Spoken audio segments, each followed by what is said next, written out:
É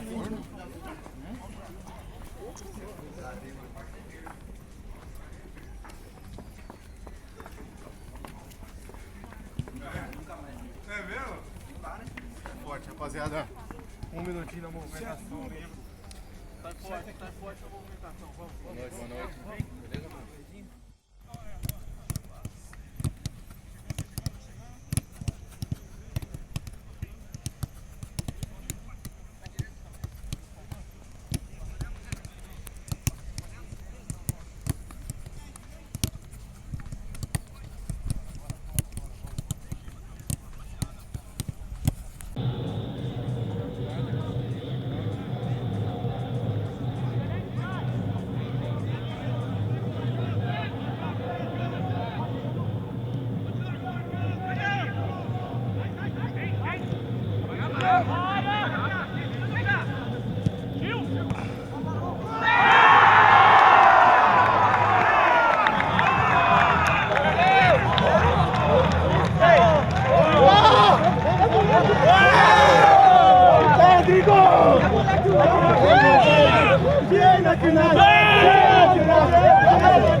Então, na minha visão, a gente fez um bom jogo hoje.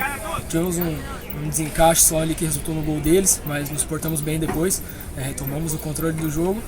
Fui feliz na cabeçada ali, fico feliz, né, de estar cada vez ajudando mais.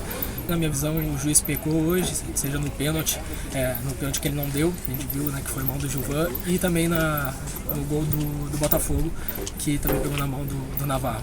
Mas cabeça erguida, fizemos um bom jogo, o Botafogo é uma grande equipe também, e a gente está brigando lá em cima, isso que é importante, vamos procurar cada vez melhorar mais e buscar a Série A. Primeira metade do campeonato já foi, expectativa para esse segundo turno já começa sábado, né?